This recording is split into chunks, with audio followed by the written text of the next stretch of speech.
Just a reminder to folks that today is the last day that you can enter my quiz competition. I really encourage you to have a go because the winner can receive a cartoon episode review request on my channel. Sounds pretty exciting, right? Good luck to anyone that enters today. Howdy folks, Jambareeqi here, and the animated feature The Red Turtle recently hit UK theatres. Yesterday I had a chance to go and see it. This is a collaboration project between Studio Ghibli and a British-Dutch animator. The Red Turtle centres on a castaway stuck on an island, and every time he attempts to escape the island, a red turtle destroys his raft.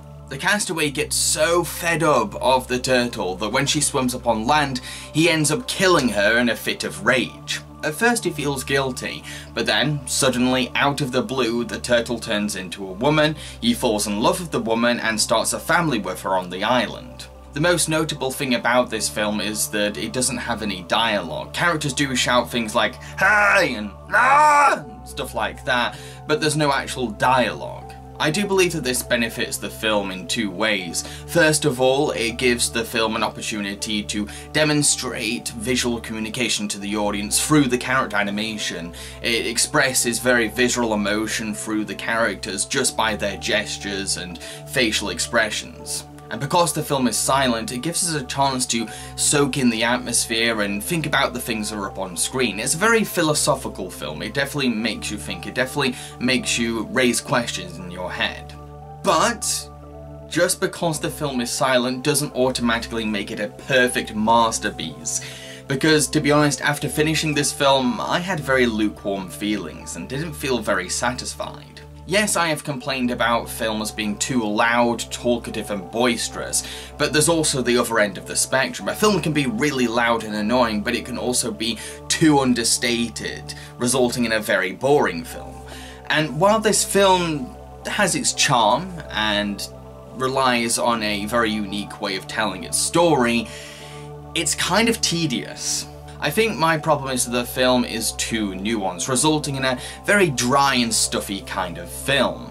Yes, the film can look very beautiful, but for the most part I was struggling to get invested because not only was I getting confused by what was happening in the film, but I was also struggling to attach myself to these characters. Because the film is so nuanced and understated, it doesn't really give us much to work with on an emotional level.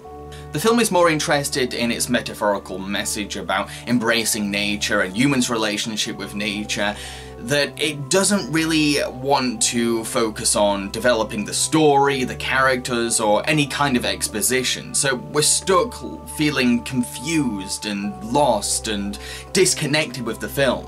Yes, the film is driven by symbolism, but it's still trying to tell a story. And when I'm watching a film that's telling a story, I have to take in all the information it's throwing at me to try and piece things together. When it doesn't follow up on its story beats, then I'm left feeling confused, lost, and kind of annoyed.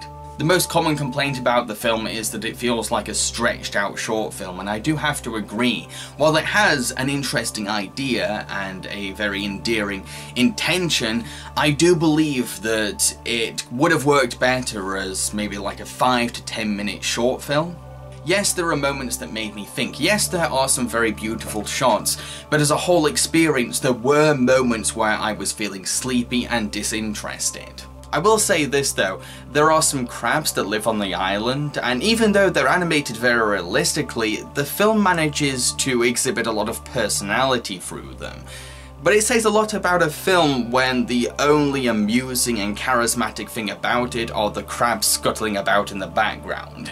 To conclude, while I do admire this film's ambitions to be quiet, nuanced and subtle, the problem is that I find it to be too understated, so it lacks any kind of personality, it lacks any kind of storytelling competence because it's trying too hard to understate things. Yes, this movie has a sincere message about embracing nature and accepting the blissful paradise of nature, but the way that it tries to get across that message made me do somersaults in my head because the film is just so confusing and understated. This film was on my top 5 animated films that I'm most excited about this year, and I do feel let down, but I kind of have myself to blame for setting myself up for disappointment, because the only reasons why I thought this film was going to be good were the novelty of it being dialogue-free and the beautiful visuals, which is kind of not enough to make a great film.